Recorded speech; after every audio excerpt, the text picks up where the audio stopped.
So I guess इतने ही number of students थे आज तक इस facility, so I guess I should continue.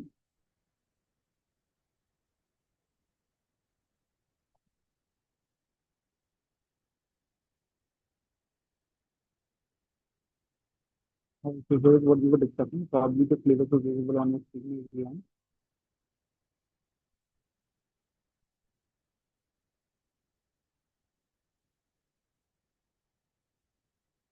Since I have connected back, I hope I'm clearly audible to everyone. Yes, sir.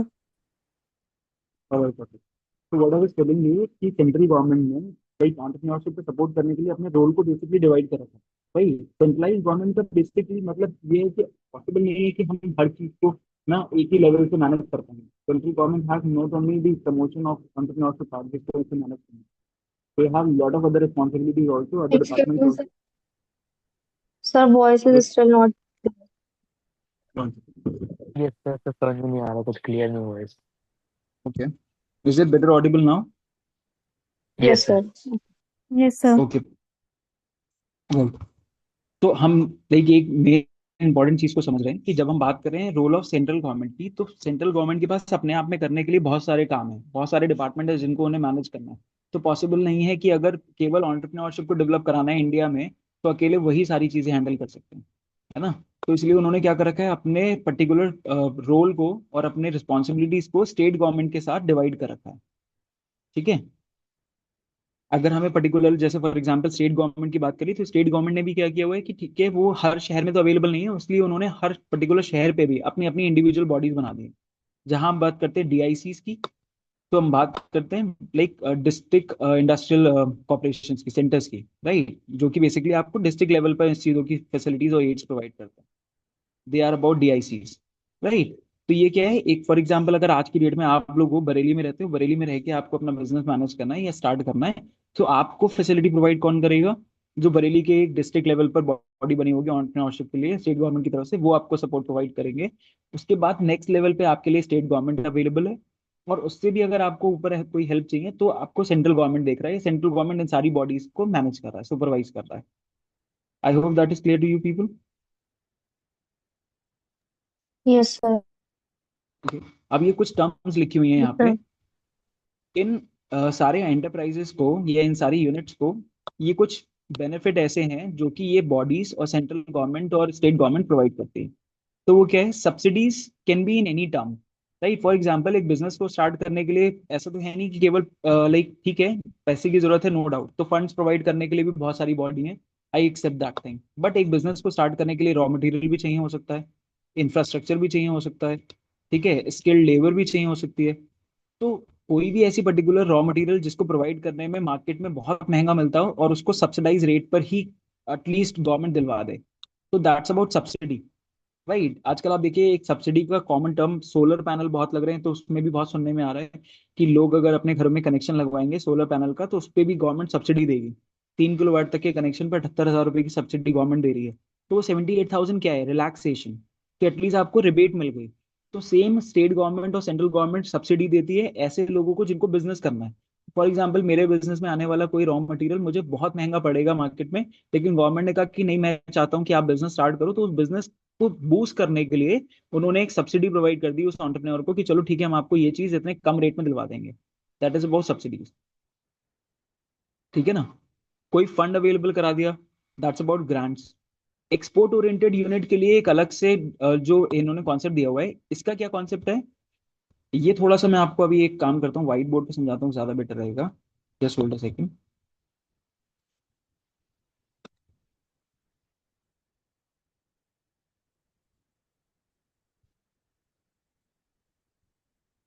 Late me know once the white board is visible to you people.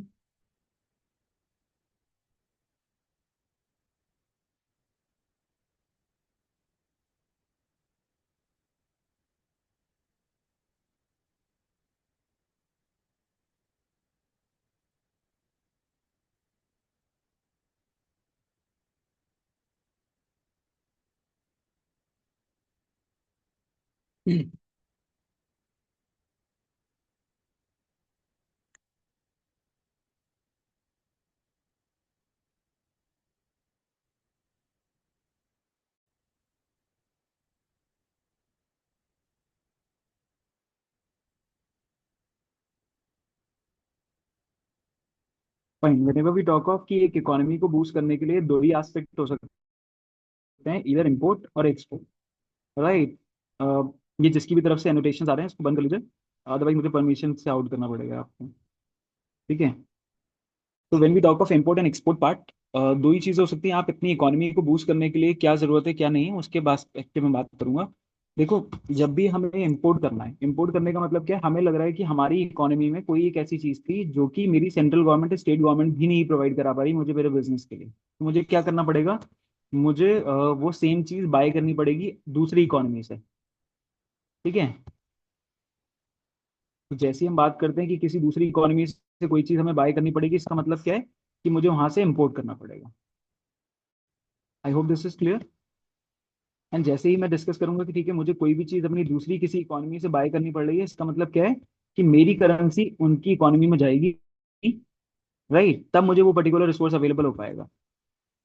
Same चीज किसी दूसरे economy में भी हो सकती है, feel उनको उनको लग सकता है कि ठीक है नहीं, कोई एक ऐसी चीज है जो कि हमें हमारी इंडस्ट्री में हमारी इकोनॉमी में नहीं मिल रही, लेकिन इंडिया से अच्छे से मिल सकती है। तो हमारे लिए क्या फायदा होगा कि हम उनको वो पर्टिकुलर चीज बेच पाएंगे। ठीक है। अब क्योंकि हम सब ऑलरेडी लाइक आप लोग जितने लेवल पे आ चुके हो उसमें आप समझते हो इजीली कि जब भी हम इंपोर्ट करेंगे तो हमारी करेंसी बाहर जाएगी, और जब भी हम एक्सपोर्ट करेंगे तो बाहर वाले की करेंसी, बाहर दूसरी फॉरेन करेंसी जो होगी वो हमारे इंडिया में आएगी, राइट। और गवर्नमेंट चाहती भी क्या है, गवर्नमेंट चाहती है कि हमारा डोमिनेंस बने, राइट, हमारी करेंसी स्ट्रांग हो, इसलिए वो किस चीज को बूस्ट करना चाहती है, इंपोर्ट को या एक्सपोर्ट को, एक्सपोर्ट। एक्सपोर्ट को, एक्सपोर्ट को। right? इसलिए वो किस चीज को सपोर्ट करते हैं, ऐसी यूनिट्स को जो कि इस चीज में डील कर रही हैं कि कैसे एक्सपोर्ट बढ़ाया जा सकता है। इसलिए आपके सिलेबस में जो पॉइंट दिया हुआ है वो है एक्सपोर्ट ओरिएंटेड यूनिट, यानी कि वो यूनिट जो कि कोई चीज ऐसा पर्टिकुलर प्रोडक्ट बना रही है जो कि बाहर की इंडस्ट्री में, बाहर की फॉरेन लाइक इकोनॉमीज में बेचा जा सकता है। ठीक है। तो स्टेट गवर्नमेंट और सेंट्रल गवर्नमेंट ने क्या कर रखा है, ऐसे अलग से यूनिट और लाइक पॉलिसीज बना रखी हैं जिससे उन लोगों को हम ज्यादा से ज्यादा फायदा दें जो कि एक्सपोर्ट कर रहे हैं, ताकि बाहर की करेंसी हमारे पास आए और डोमिनेंस बने और हमारी करेंसी स्ट्रांग हो। I hope it is clear to you people. Yes sir. ऐसा। Just second.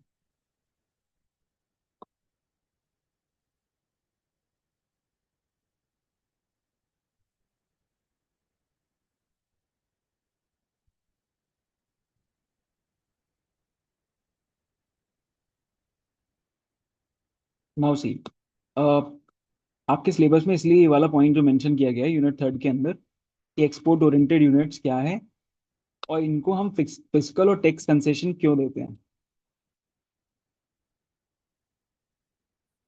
I hope you people are getting it now, कि जो सेंट्रल गवर्नमेंट और स्टेट गवर्नमेंट है वो क्यों एक्सपोर्ट ओरिएंटेड यूनिट्स के लिए अलग से, फिजिकल मतलब क्या है, फंड्स प्रोवाइड करना, उनको और फंड्स देना ताकि वो जो चीज का प्रोडक्शन कर रहे हैं वो ज्यादा से ज्यादा करें, और ताकि सामने वाली इकोनॉमी में उस चीज को एक्सपोर्ट कर पाए, उनका वो पर्टिकुलर प्रोसेस ना रुके, क्योंकि उससे गवर्नमेंट को एक अलग लेवल का फायदा हो रहा है जो कि लॉन्ग टर्म फायदा है, और हमारी करेंसी स्ट्रांग होगी उससे। Is it clear. Tax concession क्या है कि हम ऐसे लोगों पर टैक्स भी कम लगाएं, क्योंकि अगर हम उनसे टैक्स कम लेंगे तो वो और भी ज्यादा काम कर पाएंगे। एक सिंपल सी चीज का कॉन्सेप्ट बताता हूँ आपको, जैसे आज से 10 साल 15 साल पहले क्या हुआ था कि चाइना अपनी बाइसाइकिल मार्केट में लॉन्च करना चाहता था इंडियन मार्केट में, जो हम आज की डेट में ईवीज देखते हैं उस तरीके की ईवी, एक सिंपल बाइसाइकिल जो कि इलेक्ट्रिक ऑपरेटेड थी, वो चाइना आज से करीब 15 से 20 साल पहले ही ले आया था इंडियन मार्केट में उसे बेचने के लिए। लेकिन इंडियन गवर्नमेंट नहीं चाहती थी कि वो यहाँ बिके, क्योंकि अगर वो यहाँ बिक जाती तो उनकी मोनोपोली हो जाती यहाँ पे, क्योंकि तब तक तो ऐसा कोई था ही नहीं इंडियन मार्केटर जो कि उस चीज को बेचता। तो उन्होंने क्या किया था, गवर्नमेंट ने उनके ऊपर 100% टैक्सेस लगा दिए थे, ताकि वो जितने की भी कॉस्टिंग में वो पर्टिकुलर ईवी लेके आए उसका डबल द प्राइस वो यहाँ पे बेचें। और जब डबल द प्राइस बिकेगी तो क्या होगा, इतनी महंगी होगी कि कोई बंदा खरीदेगा ही नहीं उसे जल्दी। ठीक है। अब इसी जगह अपोजिट होता, आप मान लीजिए कि वो आते लेके, गवर्नमेंट ने 100% टैक्सेस लगाए तो उसकी जगह वो कह देते कि ठीक है जीरो जीरो टैक्सेस है, तो क्या होता, उनके लिए तो मार्केट फ्री हो जाता ना। वो आते आराम से जितनी प्राइसिंग लाए थे उतने में आराम से बेचते, कोई एडिशनल टैक्स भी नहीं देना पड़ता उन्हें गवर्नमेंट को। लेकिन गवर्नमेंट को क्योंकि उन्हें रोकना था, इसलिए उन्होंने 100% टैक्सेस लगा दिए। अब यहाँ क्या लिखा हुआ है, टैक्स कंसेशन, कि टैक्स में रिबेट देनी है, क्यों देनी है, क्योंकि मुझे एक्सपोर्ट ओरिएंटेड यूनिट बढ़ानी है। तो सेंट्रल गवर्नमेंट स्टेट गवर्नमेंट ने क्या सोचा कि अगर हमें एक्सपोर्ट ओरिएंटेड यूनिट बढ़ानी है तो इनको टैक्स कंसेशन दीजिए, इनका टैक्स कम लीजिए। अगर कम टैक्स लेंगे तो ये लोगों का लाइक बेटरमेंट होगा, ये ज्यादा वर्क कर पाएंगे ऐसी चीजों में। इसलिए हमने फिस्कल और टैक्स कंसेशन पे बात की कि कैसे एक्सपोर्ट ओरिएंटेड यूनिट को बढ़ाया जाए। I hope it is clear to you people. Sir ji, monopoly means? Monopoly का मतलब होता है कि अपना एकल मार्केट हो जाता है, कि अगर मार्केट में कोई एक ऐसी कंपनी है, ये एक ऐसा ऑर्गेनाइजेशन है जो एक तरीके का प्रोडक्ट बेचती है और वही अकेली है जो उस चीज को बेचती है मार्केट में, तो उस मार्केट में उस कंपनी की मोनोपोली हो जाती है। राइट। उसका अगर एक बार किसी पर्टिकुलर कंपनी की किसी चीज को लेकर के, किसी प्रोडक्ट को लेकर मोनोपोली हो गई, इसका मतलब क्या है कि उसके बाद वो पर्टिकुलर चीज कोई और कंपनी बेच नहीं पाएगी और वो जैसे चाहेंगे वैसे प्राइसेस रखेंगे। अब इमेजिन करिए आज की डेट में टेली कम्युनिकेशन कंपनी में केवल जियो बचा है, तो जियो क्या होगा, आज उनका जो प्लान 600 का है, वो अगर कल की डेट में उसे 2000 का भी बेचना चाहेंगे तो वो भी तब भी बिकेगा। अब क्यों? क्योंकि वो अकेली कंपनी होगी इसलिए, उसकी मोनोपोली होगी इसलिए। लेकिन ऐसा है नहीं, क्योंकि जब उस पर्टिकुलर मार्केट में सेम प्रोडक्ट बेचने वाले और भी लोग होते हैं तो मोनोपोली क्रिएट नहीं हो पाती है। क्लियर है? Right sir, thank you so much. I hope this is clear to all the other people also. Yes sir. Yes, sir. Okay, Yes, sir. Continue in this like concept. अब आपके में एक concept दे रखा है government e market place, ये मैंने आपको important questions में दिया हुआ भी है, इसको एक बार गो थ्रू कर लीजिएगा। बहुत ज्यादा डिफिकल्ट कॉन्सेप्ट नहीं है, सिंपल सा कॉन्सेप्ट है, बस आपको समझना क्या है कि हम Amazon और फ्लिपकार्ट या ऐसी वेबसाइट से शॉपिंग करते हैं, बस वो शॉपिंग करने के लिए जो प्लेटफॉर्म इन प्राइवेट कंपनीज ने बनाया हुआ है, ऐसा एक पर्टिकुलर प्लेटफॉर्म गवर्नमेंट ने डेवलप कर दिया है जिसे हम बोलते हैं GeM, government e market place. जिस पर्टिकुलर पोर्टल पे जो हमारे फार्मर्स हैं, उनका जो पर्टिकुलर वो मटेरियल प्रोड्यूस करते हैं, क्रॉप प्रोड्यूस करते हैं अपनी फील्ड में काम कर करके, वो चीजें जब वो डायरेक्ट मार्केट में बेचने जाते हैं तो उनको बहुत सस्ते रेट में बेचनी पड़ती है। क्यों? क्योंकि जो डोमिनेंट मार्केटर्स हैं, मानी यानी कि जो बल्क में परचेस करते हैं, वो उसके हिसाब से डील करते हैं, उससे उन्हीं हिसाब से चीजों में परचेजिंग कर लेते हैं। तो दिक्कत किसको होती है? उस बंदे को जिसको वो खरीदना, जिसको वो बेसिकली बेचना पड़ जाता है कम दाम में, और उसको उसको सही कीमत नहीं मिल पाती। तो गवर्नमेंट ई मार्केट प्लेस ने क्या किया है, एक ऐसा पर्टिकुलर प्लेटफॉर्म क्रिएट कर दिया है ताकि ऐसी चीजों को डायरेक्टली गवर्नमेंट लिस्ट कर देगी और जिसको बाय करना होगा वो ऑनलाइन पोर्टल से बाय करेगा, डायरेक्टली उनको डोमिनेट नहीं कर पाएगा। क्योंकि सबसे ज्यादा डोमिनेंस किस चीज का है कि मैं बल्क मार्केटर, बल्क बायर हूँ, और सामने आप मुझे चीज बेचना चाह रहे हो और आपकी मुझे जरूरत दिख जाती है कि ठीक है आपको, मुझे आपको चीजें खरीद बेचनी ही बेचनी है, तो उस हिसाब से मैंने आपसे डील कर लिया। जब एक पोर्टल के जरिए बात हो रही है तो मुझे पता ही नहीं है कि बैकग्राउंड में कौन है कौन नहीं है। और अगर मैं एक बल्क बायर हूँ तो मैं अपने हिसाब से चीजें बाय करूंगा, but I will not be able to dominate, क्योंकि वो सारा काम एक पोर्टल पे चल रहा है गवर्नमेंट के।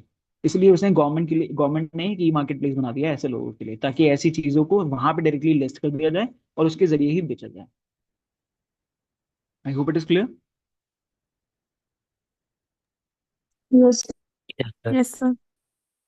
अब जो ये जेडी जो कॉन्सेप्ट है, zero effect zero defect, it is a simple concept just like quality और सिक्स सिग्मा अप्रोचेस जैसे होते हैं कि आप कोई भी इंडस्ट्री अपने लाइक क्वालिटी स्टैंडर्ड्स को मेंटेन करेगी, राइट, अप टू 99.99% क्वालिटी। तो उसी पर्टिकुलर एस्पेक्ट से एक पर्टिकुलर अप्रोच बनाया गया है कि जीरो इफेक्ट जीरो डिफेक्ट कुछ ऐसे पॉलिसीज और प्रिंसिपल्स देता है जिसको फॉलो करने से कोई भी इंडस्ट्री मार्केटर अगर होगा और वो काम करेगा तो उसके प्रोसेस में कम से कम वेस्ट होगा, कम से कम उस चीज से कोई इफेक्ट आएगा लोकल एनवायरनमेंट पे या किसी चीज पर। राइट। तो सिंपल एक कॉन्सेप्ट, एक अप्रोच है जो दिया गया है लाइक इस पर्टिकुलर चीज के लिए, केवल ताकि इंडस्ट्री में कम से कम वेस्ट हो, कम से कम वेस्ट जनरेट हो। ठीक है ना? सिक्स सिग्मा आप लोगों ने सुना होगा कई जगह पे। तो सिक्स सिग्मा का काम क्या है? मेनली ऐसे क्वालिटी प्रिंसिपल्स देना जिसपे फॉलो करके हम 99.99% की क्वालिटी मैनेज कर पाए। तो सेम है zero effect zero defect concept, जिसको फॉलो करके हम ऐसी क्वालिटी को मेंटेन कर पाते हैं। क्लियर? अब एक इंपॉर्टेंट चीज है, देखो जैसे मैंने अभी आपको थोड़ी देर पहले बताया था कि एक्सपोर्ट ओरिएंटेड यूनिट, ऐसी यूनिट जो कि एक्सपोर्ट कर रही है उनको प्रमोट करना है, इसलिए गवर्नमेंट उन्हें फंड्स दे रही है प्लस टैक्स कंसेशन दे रही है। ऐसे ही उन लोगों को जिनको लगता है कि नहीं हमें इंपोर्ट करना ही पड़ेगा, ऐसी कोई टेक्नोलॉजी नहीं मिल पा रही है हमें जो कि इंडियन गवर्नमेंट हमें दे पाए, हम अपने बिजनेस में लगा पाए, तो गवर्नमेंट ऐसे लोगों को रोकने के लिए क्या कर रही है कि ये काम करते हैं मेक इन इंडिया।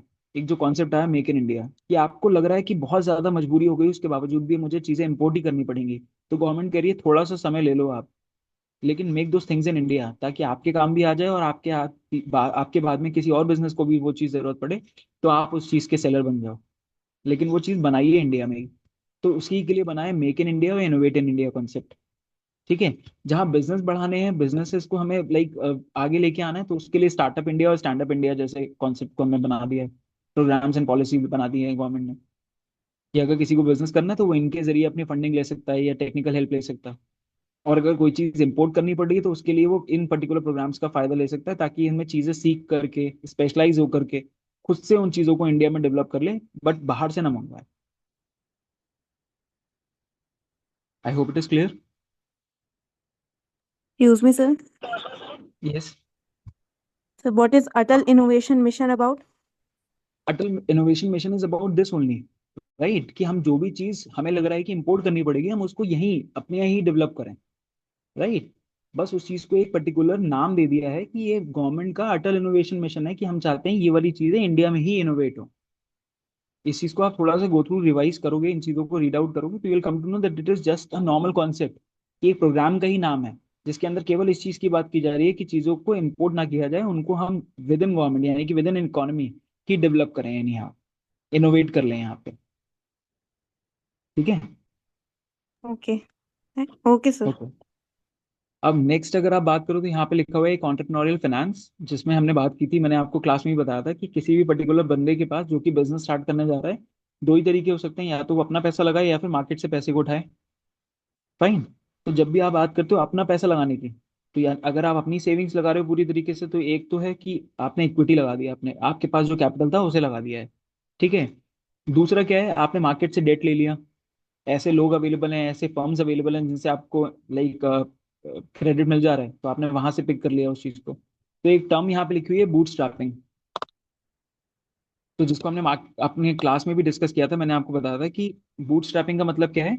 सिंपल, जितना हमने काम किया हुआ है, ठीक है, जितना भी फॉर एग्जांपल मैंने अभी मार्केट में अ, अपना बिजनेस स्टार्ट करने के लिए मुझे जितना पैसा चाहिए उसमें मैंने अपनी फंडिंग लगा दी है, और उसमें फंडिंग लगाने के बाद प्रोडक्ट को बेच करके जितना प्रॉफिट मेरे को मिल रहा है, जितना रेवेन्यू जनरेट हो रहा है, उतने पे ही मैं अल्टीमेटली उसको री इन्वेस्ट करता जा रहा हूँ। ये मेरा बूट स्ट्रैपिंग का तरीका है।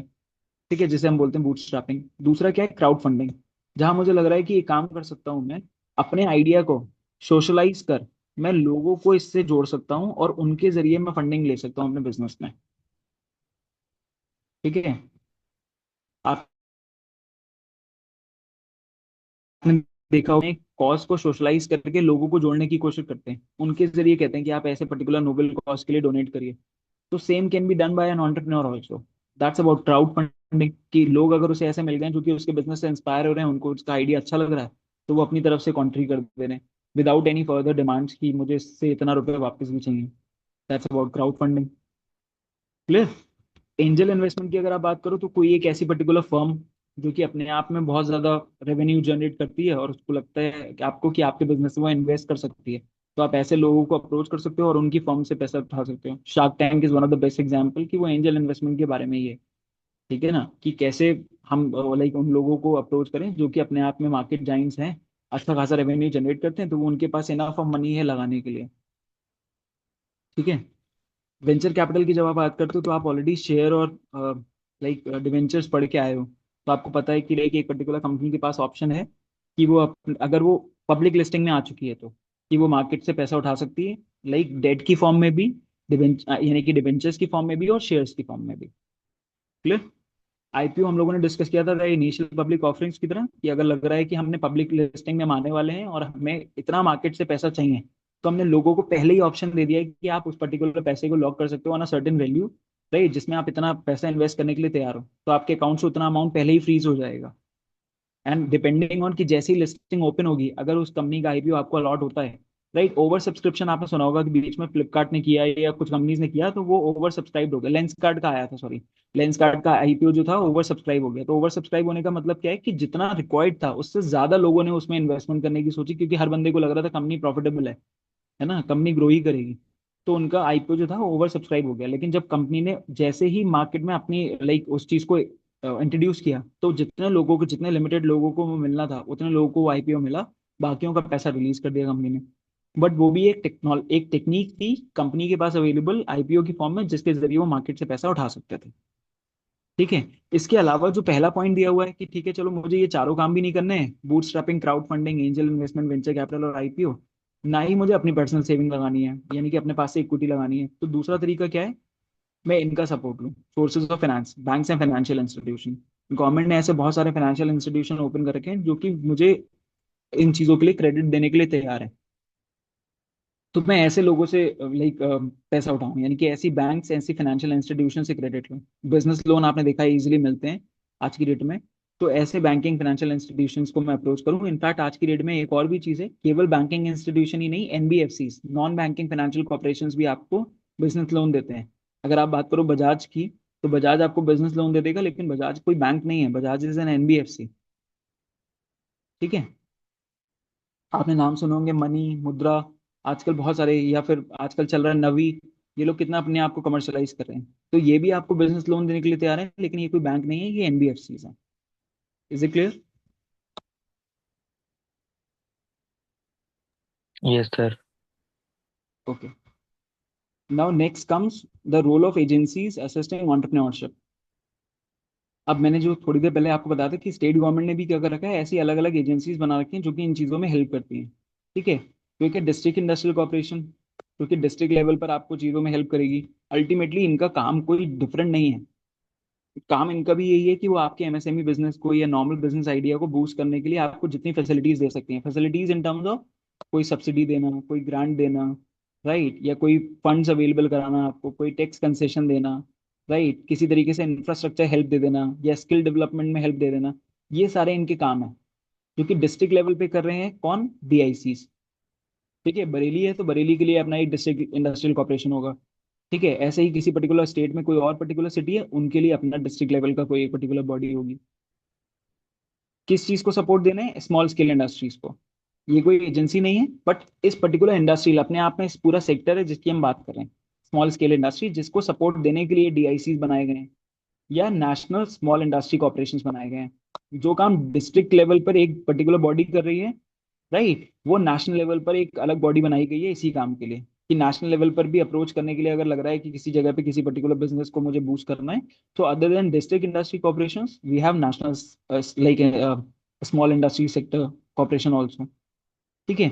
अब निस्बर्ड क्या करता है? निस्बर्ड का काम है स्किल डेवलपमेंट कराना, national institute for skill development. Right, skill development for what?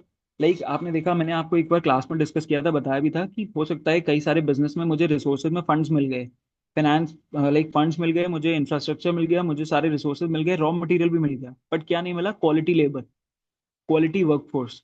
तो national institute for skill development क्या करता है, ऐसे लोगों को डेवलप करता है जिनको ऐसी स्किल सिखाए, ताकि वो आने वाले समय में जितने भी बिजनेसेस चल रहे हैं, अगर उनमें उनकी रिक्वायरमेंट आती है तो उसमें वो जा सके। ठीक है। तो वहां पर इंस्टीट्यूशन का रोल आता है निस्बट का। I hope it is clear. Yes, sir. Yes sir. Okay. So next written is entrepreneurship development institute of India, EDI. जो सेम काम निस्बत का है, उसी तरीके से एक बॉडी और बनी हुई है ईडीआई, जिसका नाम है entrepreneurship development in India, entrepreneurship development institute of India.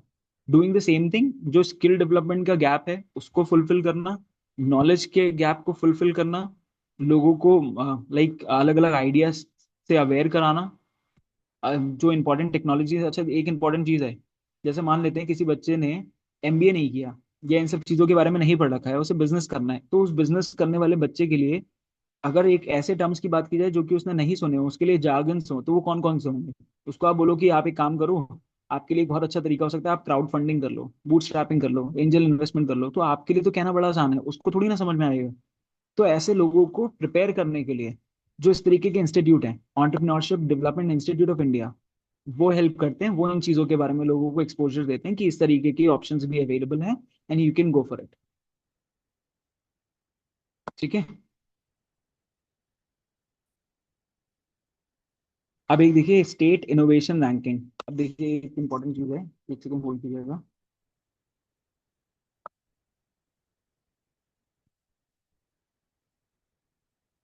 Hold on please.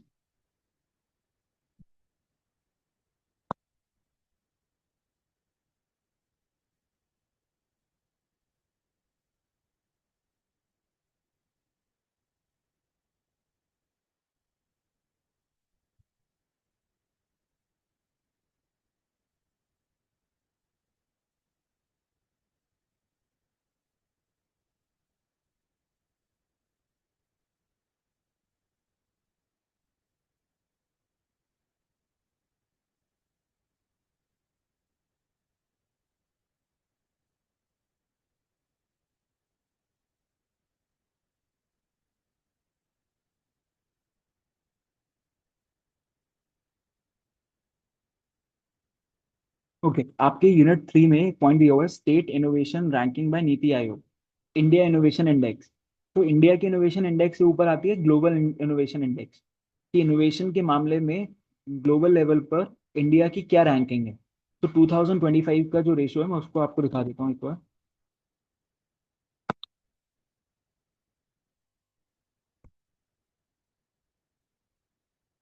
See this thing. Let me know if it is visible on your screens. Can you people see this? Yes, sir. कि global innovation index जो है 2025 की, वो दिखा रही है कि India जो है अभी 38 नंबर पे है। ठीक है, जो डेटा अभी शो कर रहा है उसके बेसिस पर, और उसके बेसिस पे भी दिखाया गया कि जो इंडिया की अपनी इनोवेशन इंडेक्स है, उसमें जो स्टेट्स हैं जो टॉप लिस्टिंग में आते हैं, they are Karnataka, they are Maharashtra and they are Tamil Nadu. इसका भी स्क्रीनशॉट ले लीजिए अपने पास, कि अगर 1% लिखने के लिए आता है कि इंडिया इनोवेशन इंडेक्स क्या है, तो आप बता सकते हो it is about the rating, it is about the ranking chart, कि हम इनोवेशन के मामले में ग्लोबल लेवल पर कहाँ स्टैंड करते हैं। तो इंडिया स्टैंड करता है 38th रैंक पर ग्लोबल लेवल में इनोवेशन के मामले में, जिसमें अपनी इनोवेशन इंडेक्स की अगर केवल इंडिया की बात करें, तो उस इंडिया की इंडेक्स के अंदर सबसे ज्यादा जो मेजर परफॉर्मिंग स्टेट्स हैं, they are Karnataka, they are Maharashtra and they are Tamil Nadu. Here it is, first Karnataka, then Maharashtra, then Tamil Nadu. I hope it is clear.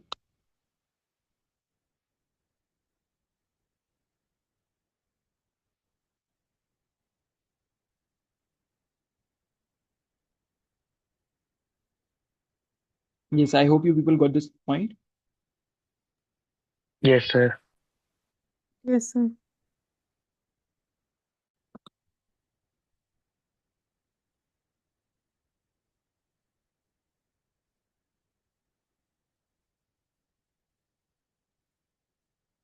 Now coming on to the most easy unit of your entire syllabus, that is the unit 4th.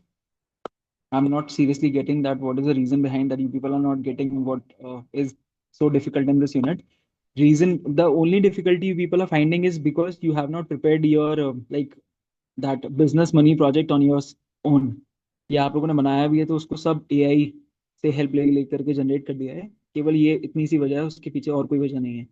क्योंकि अगर मैं इस पूरी unit की बात करूं, तो ये पूरी यूनिट केवल उसी पर्टिकुलर एस्पेक्ट को डिफाइन करती है कि कैसे आपने एक स्टार्टअप आइडिया को कैसे प्रेजेंट करना है, कैसे आप उसे बिल्ड कर सकते हो। तो जो अभी आपको एक मिनी प्रोजेक्ट दिया गया है, उस मिनी प्रोजेक्ट के अंदर स्ट्रक्चर में सारी चीजें जो डिस्कस करनी थी, वो सब इसी पर्टिकुलर पॉइंट से रिलेटेड थी।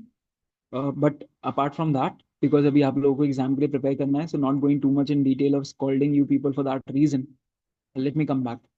सो पहला पॉइंट है कि आइडिया जनरेशन।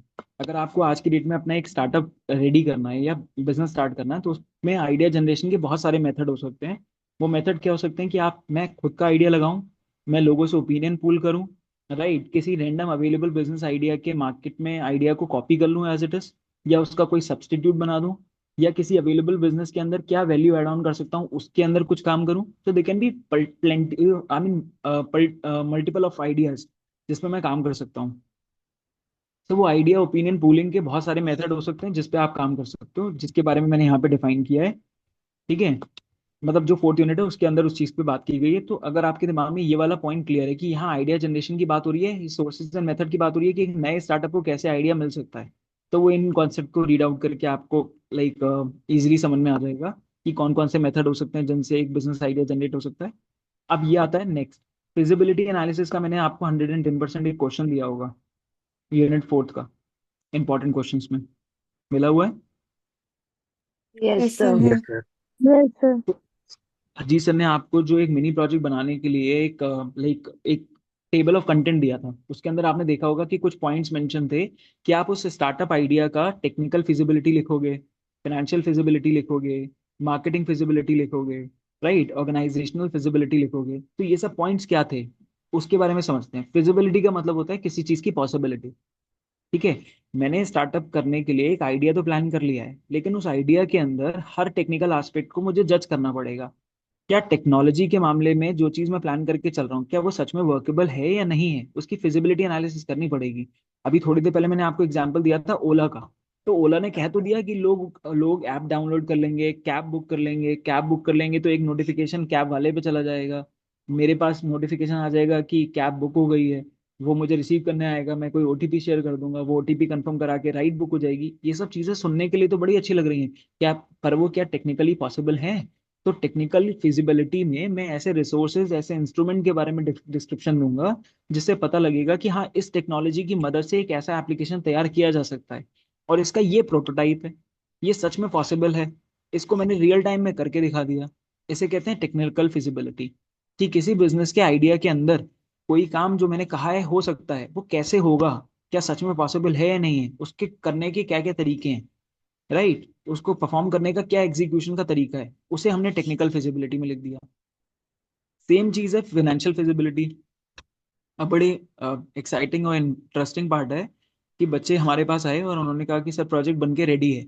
बच्चों से पूछा गया कि भाई इसके अंदर कौन सी मशीन लगी है जिसके जरिए ये काम किया गया है, तो अल्टीमेटली बात क्या है, वो सारा कुछ एआई से बन गया है या आउटसोर्स हो गया है। तो बिजनेस रेडी है, रेवेन्यू भी जनरेट कर रहा है, लेकिन बनाने वाले को ये नहीं पता है कि टेक्निकल फिजिबिलिटी में मशीन लगी कौन सी है। ठीक है, क्यों? क्योंकि टेक्निकल फिजिबिलिटी को हमने खुद से डिफाइन नहीं किया, हमने खुद से उस पर वर्किंग नहीं की, इसलिए पता नहीं। बच्चों ने फाइनेंशियल फिजिबिलिटी के नाम पे, मुझे सर 1 लाख के फंड्स की जरूरत होगी, ये 1 लाख मैं घर से लगा दूंगा सर, मैं किसी पर्टिकुलर जगह से सोर्स कर लूंगा, कितने रेट ऑफ इंटरेस्ट पे मिलेगा, कितने टाइम में रीपे करना पड़ेगा, इसमें क्या कोलेटरल की रिक्वायरमेंट रहेगी नहीं रहेगी, तो ये सारे एस्पेक्ट पे आप बात तब कर पाओगे जब आपने रियल टाइम में फाइनेंशियल फिजिबिलिटी की हो, सच में 10 इंस्टीट्यूशन से, 10 लेंडिंग इंस्टीट्यूशन से बात की हो, उनसे पता किया हो कि ठीक है आपका प्रोसेस क्या है, मुझे कितना रेट ऑफ इंटरेस्ट देना पड़ेगा, तो उससे आप फाइनेंशियल फिजिबिलिटी जज कर पाओगे। आई hope it is clear, right. Same goes with market plan also, कि ठीक है मुझे मार्केटिंग के लिए क्या चीज सोची हुई थी, क्या वो सच में वर्कआउट कर पाएगी नहीं कर पाएगी, right. Likely have explained you about financial plan. The operational plan goes कि ठीक है मुझे डेली बेसिस पे ये काम कराने होंगे तब जाके मेरा बिजनेस चल पाएगा। तो क्या वो ऑपरेशनल प्लान प्रॉपर्ली रेडी है? ऐसा तो नहीं मैं बिजनेस स्टार्ट करूंगा, मैंने लोग भी रख लिए, ठीक है, अब जैसे मेरे पास एक बच्चा है, उसने कहा कि सर मेरे को रेस्टोरेंट चलाना है और रेस्टोरेंट के अंदर सर मैंने देखिए शेफ रख रखा है, मैंने हेड शेफ रख रखा है, मैंने रेस्टोरेंट मैनेजर रख रखा है, वो सारी बातें ठीक है, लेकिन ये करेंगे क्या? इनका ऑपरेशनल प्लान क्या होगा, ये डेली इनकी ड्यूटीज क्या क्या होंगी? जब वो पहले से प्लान ही नहीं होंगी तो वो ऑपरेशनल प्लान के बिना बिजनेस नहीं चल पाएगा। Is it clear, right? तो इन सारे एस्पेक्ट पे इन सब चीजों को जज करना he is about creating the different plans एक बिजनेस को रन करने के लिए, और उनकी फिजिबिलिटी जज करना, टेक्निकल हो बिजनेस हो। Last comes is about model launching a new venture. तो इट्स लाइक सिंपल एक कॉन्सेप्ट है, आपको बस हो सकता है आपसे वो क्वेश्चन पूछ ले कि अगर आज आपको आज की डेट में एक स्टार्टअप लॉन्च करना हो तो आप कौन कौन से स्टेप्स लोगे, तो आप उसमें लिख के आ सकते हो कि लाइक मॉडल लॉन्चिंग में हम ये डिसाइड करेंगे कि सर हम पहले एक आइडिया लेंगे, आइडिया को जनरेट करेंगे अलग अलग सोर्सेज से, उस आइडिया को सर हम लाइक रिवैम्प करके पहले से ही चेक करके देखेंगे कि सर हम उसकी फिजिबिलिटी बन रही है नहीं बन रही है, क्या वो लाइक सबसे पहले तो फाइनेंशियली पॉसिबल है या नहीं है, क्या मुझे सच में प्रॉफिट होगा भी या नहीं होगा। ठीक है, तो मैंने उसकी फाइनेंशियल फिजिबिलिटी देखनी होगी, मुझे उसकी मार्केटिंग फिजिबिलिटी देखनी होगी सर कि सच में मैं अगर उसे मार्केट करता हूँ तो मैंने 10 लोगों का पहले ही सर्वे कर रखा है, मैंने 500 लोगों से पहले ही बात कर रखी है कि जो मैं बिजनेस लेके आऊंगा उसमें 500 लोग कस्टमर ऐसे हैं जो इंटरेस्टेड हैं। तो इसका मतलब है मुझे एक सॉलिड प्रूफ प्लान मिल गया, मुझे एक आइडिया मिल गया कि हाँ सच में मेरा बिजनेस चलने वाला है। ठीक है ना, that is about market plan. मेरे पास सर ये भी रेडी है कि अगर मैंने 10 लोगों को हायर किया है तो वो आज क्या काम करेंगे, आज से 1 महीने बाद क्या काम करेंगे, और आज से 20 दिन बाद क्या काम करेंगे। हो गया ऑपरेशनल फिजिबिलिटी। ठीक है, इस तरीके से मैंने ये सारी चीजें प्लान करें कि तो आप ऐसे स्टेप्स को एग्जाम में एक्सप्लेन कर सकते हो। थोड़ा सा आपको एक्सप्रेसिव भी लिखना है, और जहां जहां टेक्निकल कंटेंट है वहां पे आपको स्पेसिफिक कंटेंट भी लिखना है। I hope it is clear.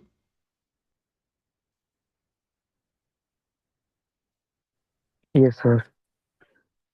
तो I Yes, guess sir. Within a limited time period इससे ज़्यादा बेटर सिलेबस रिकॉलिंग नहीं हो सकती है, क्योंकि एग्जाम से पहले इट इज़ नॉट पॉसिबल कि स्पून फीडिंग करके I can give you the whole syllabus, you know, kept in a capsule and you eat it and you like use it at the time of the exam where you are able to write everything. That is not possible. I can only help you out clearing your concepts so that you correlate the content well and you are able to write things in well in exams.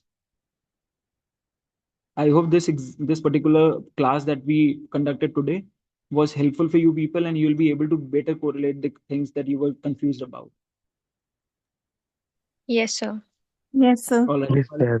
Like, as soon as the recording stops on my laptop and it gets processed, I'll be making its link available for you people, so that even today and tomorrow, you people feel like listening to any content again, you are able to redo it on your own. Okay. Okay, sir. All right. Thank you so much, everyone, for joining in this meeting, and have a good preparation ahead. Thank you so much. Thank you, Thank you, sir. Thank you, sir. sir. Welcome. Welcome.